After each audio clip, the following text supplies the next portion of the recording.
Today, you're getting an update on the blown big block jet boat. So let's get into it.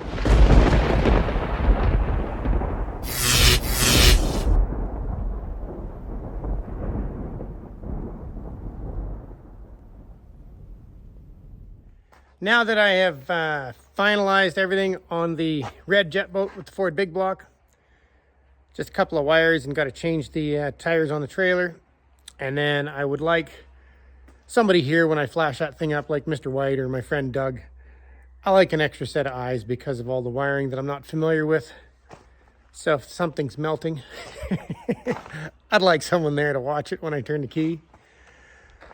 But it's a weird time right now.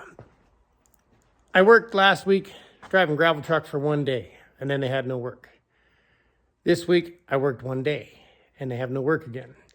And everybody I know who's a truck driver has been job hunting for months. I know guys in the construction industry have been job hunting for like 10 months. So it's a little tough right now. And for me, that's just exciting because I get to work on all my stuff. So I'm flying along as fast as I can and trying to get all of these boats done so that I can get onto the cab over and get some assembly done on that and get it out, because I need to get the 49 Ford in for a quick assembly day. And then we have to pick something else out. So that's what I'm doing. But let's flip the camera around and we'll talk about this jet boat. So ever since I moved the shop, I've just had a horrible time trying to find stuff that I don't know where I put it. Because, you know, I had a much bigger shop and I literally just packed everything up to get out as quick as I could. And it took, I think, 3 to 4 months for me to move everything out of this shop and everything out of the last shop to get in here and downsize. So I have no idea where stuff is these days. And I'm constantly hunting for things. And today I found my fuel lines. I found my fuel pump. So I mounted the fuel pump and the lines that go to the tanks, it runs down and there's a little joint, a little T, runs to both tanks. The lines are really dry and old, so I'm happy I found it. Now I can go and buy some new fuel line and rectify that.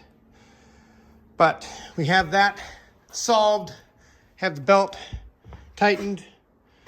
I'm having a weird time figuring this one out. My fuel pump had a black and a red. I found this harness here. It's got a black and a red. And then it's got another black and a red. And then I follow it all the way up here. And on this end, they're green and white. And they stop right with the stereos. So I'm guessing somewhere in the middle they joined together, and those were probably for speakers or something, but I can't seem to figure out what happened to the wiring that went to the fuel pump here.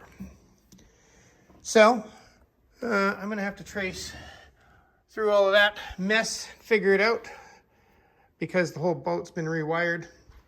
So I got a little figuring to do. And I got all my linkage sorted out and found. I have not tightened it all because the valve covers have to come off.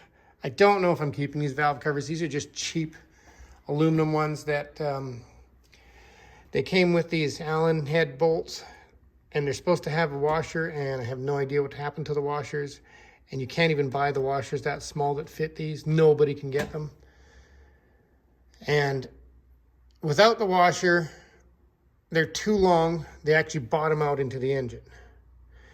And for some reason, I can't put a gasket on there because they're too short.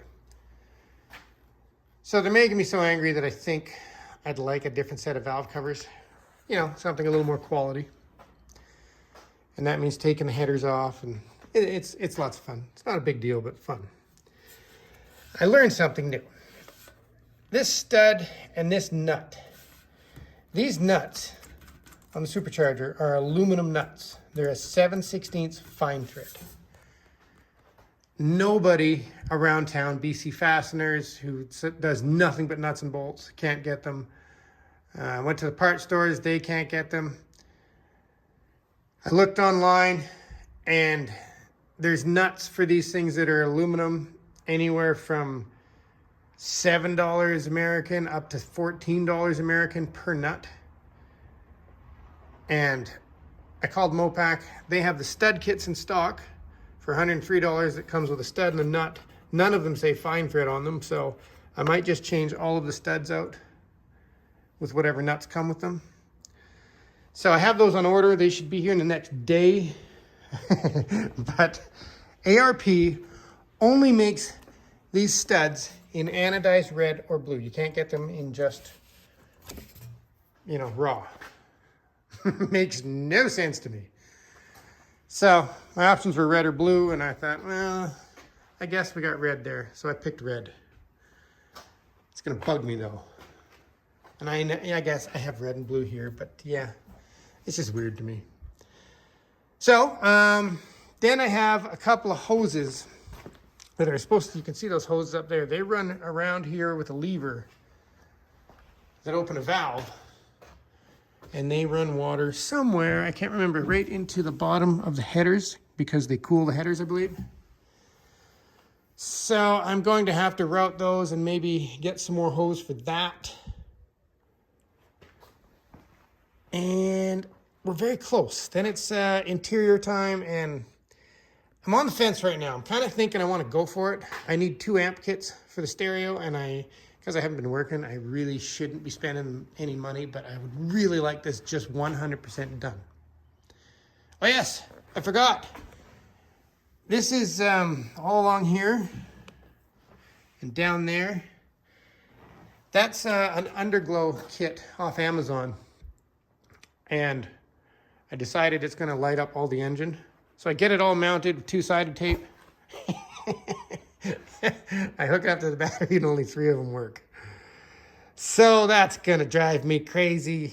They were only $26 for the kits off Amazon. So I might order a new kit. That means I gotta heat all the 2-sided tape up and remove it again, do it all over again. I wasn't expecting that. But oh yeah, I got my alternator mounted now. I had to kind of alter the bracket to get it in. It's a very tight squeeze. If that engine was to actually torque over, it's going to hit right here. But is what it is. Don't care at this point. So I just wanted to give you an update on this beast of a boat. I believe this thing actually, if I hook a battery up, is turnkey. I just want to go over all of the wiring and make sure everything's right. Before I order 2 batteries, I got to measure the height of the batteries and see what fits under there. I may have to do 2 Optimas so I can lay them down, because it's, I think it's only about 8 to 10 inches I have. So we might do 2 Optimas under there. But that's what I'm doing. I'm trying to get this thing out of the way next. It's pretty exciting. Both these jet boats are going to be done probably within a week or 2 of each other. Oh boy, I'm scared.